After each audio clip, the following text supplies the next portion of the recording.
अस्सलाम वालेकुम जनाब, दिस इज़ दानियाल अबूज़र। मैं आप सबको क्रिकेट 92 के डिजिटल प्लेटफॉर्म पर खुशामदीद कहता हूँ। बहुत दिनों बाद आपसे मुलाकात हो रही है। कुछ निजी मसरूफियात थी जिसकी वजह से हम वीलॉग रिकॉर्ड नहीं कर पाए, लेकिन चैम्पियंस ट्रॉफी पर बहुत लेटेस्ट अपडेट्स हैं। जैसा कि आप जानते हैं कि पिछले 2-3 दिन से आईसीसी, बीसीसीआई और पीसीबी के दरमियान दुबई में मीटिंग्स जारी हैं, जो एक डेडलॉक बना हुआ था पाकिस्तान क्रिकेट बोर्ड और इंडियन क्रिकेट बोर्ड के माबैन। कि इंडियन क्रिकेट टीम कह रही थी कि हमने पाकिस्तान नहीं आना, उसकी वजह से जो मीटिंग्स चल रही थी आईसीसी की बोर्ड मीटिंग्स, तो उस पर अब जो लेटेस्ट अपडेट कल आईसीसी ने शेयर की है वो ये है कि पाकिस्तान हाइब्रिड मॉडल पर मान गया है। ये सही स्टेप है, ये गलत स्टेप है? चूँकि इतनी बातें पाकिस्तान क्रिकेट बोर्ड के चेयरमैन मोहसिन नकवी साहब कर रहे थे कि हम जो भी होगा हम हाइब्रिड मॉडल पर बात ही नहीं करेंगे। ये उनके लफ्ज़ थे। अगर आप उनकी पिछली प्रेस कॉन्फ्रेंसेस निकाल कर देखें जिन्होंने गजाफी स्टेडियम में की या इधर उधर एनसीए में उन्होंने की, उनका एक मौक़िफ़ था कि वो ये है कि पाकिस्तान अपने स्टांस पर बिल्कुल डिटरमाइंड है, हम हाइब्रिड मॉडल पर बात तक नहीं करेंगे। और जब आईसीसी के साथ बोर्ड मीटिंग हुई जिसमें बीसीसीआई भी मौजूद था, वहाँ पाकिस्तान ने इटसेल्फ, अब ये कितनी हैरान कुन खबर है कि पाकिस्तान ने इटसेल्फ हाइब्रिड मॉडल पेश किया और ये कहा कि इसको हाइब्रिड मॉडल कहना नहीं है। भाई जब आप इंडियन टीम पाकिस्तान नहीं आ रही, आपने इंडिया नहीं जाना, तो ये हाइब्रिड मॉडल ही है ना, आप इसको जो मर्जी नाम दें। कितनी हैरान कुन खबर है ना कि पाकिस्तान का ये एक स्टांस था कि हम हाइब्रिड मॉडल पर नहीं जाएंगे, हम बात तक नहीं करेंगे। और जब आप आईसीसी की बोर्ड मीटिंग में जाते हैं तो आप कहते हैं कि हमें हाइब्रिड मॉडल कबूल है, लेकिन आप इसको जो नाम है वो हाइब्रिड मॉडल नहीं देंगे। अब ये गलत था, ये सही था, इसके बारे में बात करेंगे। लेकिन इससे पहले अगर आपको वीडियो पसंद है इसको लाइक ज़रूर कीजिएगा, हमारे चैनल को ज़रूर सब्सक्राइब कीजिएगा। अगर आपकी कोई एनालिसिस हो, आपकी कोई राय हो तो कॉमेंट सेक्शन में ज़रूर लिखिएगा। अच्छा जनाब, परसों जो न्यूज़ आई, एक तो ये कि जो लेटेस्ट न्यूज़ है वो ये है कि जो जे शाह साहब हैं, बीसीसीआई के जो सेक्रेटरी थे, वो अब आईसीसी के चेयरमैन बन गए।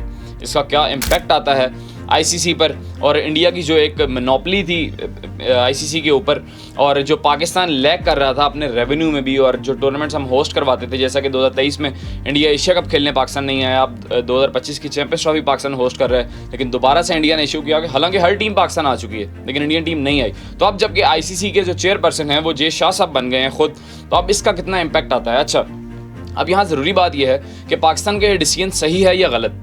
एक और बात इससे पहले, इस बात का जवाब देने से पहले मैं आपको यहाँ पर ऐड कर दूँ कि जो सलूशन पाकिस्तान ने निकाला है ना क्रिकेट की बेहतरी का नाम लेकर, सलूशन इसका यही था, नतीजा भी यही आना था और सलूशन भी इसका यही था। ये पहले दिन से जो लोग क्रिकेट को समझते हैं, जो लोग क्रिकेट को कवर करते हैं, तमाम तर न्यूज़ देखते हैं क्रिकेट की, उनको ये पता था कि इंडियन टीम ने पाकिस्तान नहीं आना, किसी भी सतह पर नहीं है ना। आप देखें ना कि दो मुल्कों के अगर रिलेशनशिप ऐसे हैं कि उनके दरमियान बायलैटरल ट्रेड ही नहीं हो रही, वो आपस में, अगर वज़ीर ख़ारजा कभी कभार इधर उधर आ जाते हैं, अभी जयशंकर साहब पाकिस्तान आए या बिलावल भुट्टो साहब इससे पहले इंडिया गए थे, तो इसके अलावा तो हमारे दरमियान, इंडिया और पाकिस्तान के दरमियान तो अटैक्स के अलावा कुछ होता ही नहीं है। मतलब अगर कोई हमने आपस में बोलना चलना भी है तो वो बमबारी के ज़रिए हम बोलते हैं, या फिर जिस तरह कश्मीर पे 370 आर्टिकल लगाया इंडिया ने, तो हम तो इस तरीके से आपस में कम्युनिकेट करते हैं। तो इंडियन टीम पाकिस्तान कभी भी नहीं आ रही थी, ये तो एक जो लोग क्रिकेट देखते हैं उनको पता था। अच्छा, अब जो मोहसिन नकवी साहब एक स्टांस ले रहे थे पिछले कुछ दिनों से कि पाकिस्तान बिल्कुल हाइब्रिड मॉडल पर बात ही नहीं करेगा, और आप देखें वही मोहसिन नकवी साहब है जिन्होंने परसों हाइब्रिड मॉडल खुद पेश किया।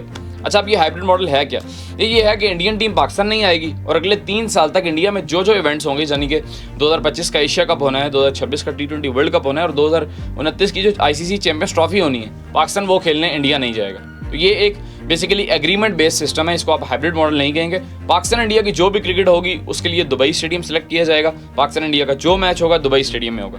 अब जबकि हाइब्रिड मॉडल एक्सेप्ट हो जाता है तो इंडियन टीम जो अपना मैच है चैंपियंस ट्रॉफी का वो पाकिस्तान के खिलाफ दुबई में खेलेगी और अपने बाकी सारे मैचेस भी दुबई में ही खेलेगी। और इसके अलावा पाकिस्तान जो जिस बात पर ये माना है, बेसिकली ये जो पेशकश है जो पाकिस्तान ने खुद पेश की है, आईसीसी ने कहा, या सोल्यूशन ही यही था पाकिस्तान के पास, चूँकि पाकिस्तान ने देखा जाए तो हम हार गए हैं ना, हम आईसीसी के लेवल पर हार गए हैं। हम बीसीसीआई के जो स्ट्रॉन्ग एक मोनोपोली है, जहाँ से सारी स्पॉन्सरशिप आती है, जहाँ से सारी ब्रॉडकास्टिंग आती है, हम उनके आगे हार गए हैं। अब आप इसको जो भी नाम लें कि हम क्रिकेट की बेहतरी के लिए कर रहे हैं, लेकिन आप हार गए हैं, ये आप एक्सेप्ट करें। अच्छा, एक चीज़ ये है कि इंडिया पाकिस्तान नहीं आएगा, पाकिस्तान अगले 3 साल तक किसी भी आईसीसी का इवेंट हो या एसीसी का हो, पाकिस्तान इंडिया जाकर नहीं खेलेगा। पाकिस्तान इंडिया की क्रिकेट हमेशा बाहर होगी, चूँकि दुबई एक साजगार वेन्यू है, पहले भी पाकिस्तान इंडिया वहाँ खेल चुका है, तो मोस्ट प्रॉब्ली वहीं पे पाकिस्तान और इंडिया की अब से क्रिकेट हुआ करेगी। ये अब एक पाकिस्तान का ये पॉइंट था। दूसरा पॉइंट पाकिस्तान का ये है कि जो पाकिस्तान को रेवेन्यू मिलता था आईसीसी से 5.75% था गालबन, आप करेक्ट डाटा जाकर चेक कर लीजिएगा, लेकिन 5.5 से 5.6 के दरमियान वो था, और अब उसको बढ़ाकर 7.5 से 8.25 कर दिया गया, यानी कि पाकिस्तान को जो रेवेन्यू मिलेगा। अब ये जब मैंने खबर पढ़ी ना तो मुझे ठीक वापस 2014 की खबर याद आई, जब नजम सेठी साहब कहा करते थे कि हमने बिग 3 को सपोर्ट नहीं करना। ऑस्ट्रेलिया, इंग्लैंड और इंडिया की जो एक मोनोपोली बन रही थी बिग 3 के नाम से, हमने उसको सपोर्ट नहीं करना। आप जाकर अगर नजम सेठी साहब की प्रेस कॉन्फ्रेंस भी देखें तो उन्होंने यही कहा, भाई हम बिग 3 को बिल्कुल सपोर्ट नहीं करेंगे। और जब बाद में आईसीसी ने थोड़ा सा ज़्यादा रेवेन्यू पाकिस्तान को दिया, चौथे नंबर पर ले आए, 6वें से चौथे पर ले आए, 5.5% आपको रेवेन्यू देने लग गए, तो आप मान गए। यानी कि पाकिस्तान की आईसीसी के लेवल पर हमेशा हार ही हुई है। अब आते हैं मोहसिन नकवी साहब पर, जिन्होंने एक स्टांस लिया कि जी मैं पाकिस्तान को नीचा नहीं दिखाऊंगा। पाकिस्तान का एक स्टांस है, पाकिस्तान की गवर्नमेंट ने भी कहा है कि इंडिया अगर नहीं आती उसको बाहर कर दो। अब आपका स्टांस कहाँ गया? आप जो इतना स्ट्रॉन्ग स्टांस ले रहे थे कि जी हम इंडियन टीम को पाकिस्तान लेकर आएंगे, नई इंडियन टीम आएगी तो हम श्रीलंका को बुला लेंगे, इंडिया के बगैर इवेंट करवा लेंगे।